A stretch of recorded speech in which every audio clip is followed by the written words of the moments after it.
इसी तरह जब कोई भक्ति में आता है और भगवान की शरण में भक्ति करने का प्रयास करता है तो माया उसको विविध प्रकार के प्रलोभन देती है।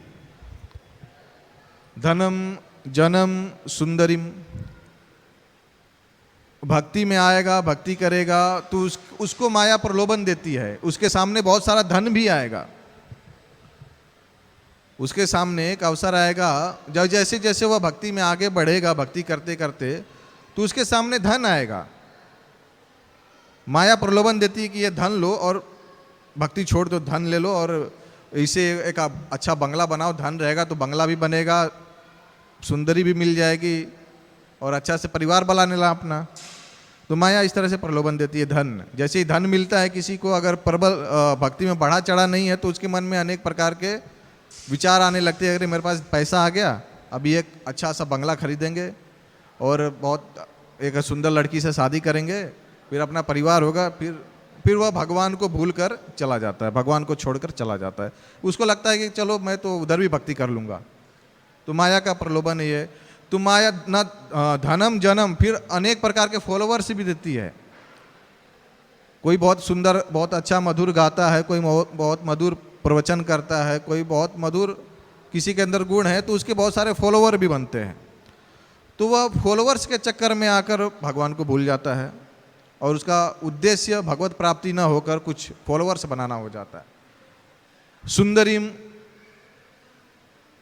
भक्ति कर रहा है और कभी कभी होता है कि उसके सामने सुंदरी भी आती है, स्त्री भी आती है।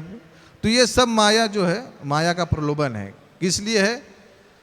जैसे किसी विभाग में कोई बहुत बड़ा अफसर होता है, कोई ईमानदार अफसर आया उस क्षेत्र में और उसने बहुत ईमानदारी के साथ काम कर रहा है, तो जो उस क्षेत्र के बेईमान लोग हैं उसको क्या करते हैं? घूस देने का प्रयास करते हैं।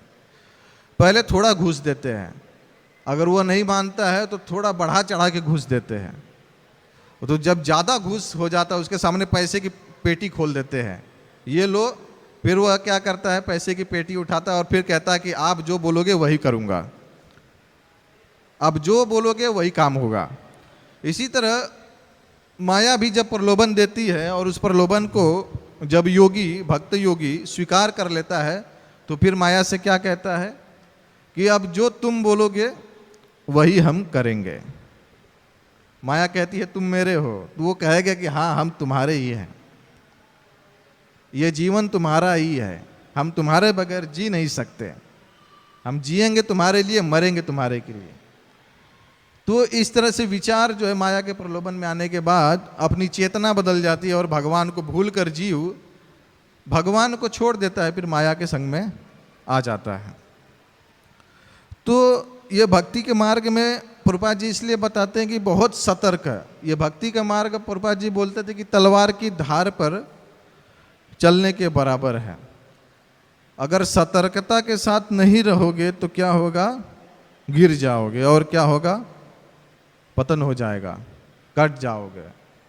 तो इसलिए माया के प्रलोभन से बचने के लिए हमें भक्तों के संग में रहना है, क्योंकि भक्तों के संग में रहेंगे तो भक्तों के संग में रहने से हमें बल मिलेगा और बल मिलेगा तो हम नियमों को भी पालन कर पाएंगे। अकेले नियम पालन नहीं होता,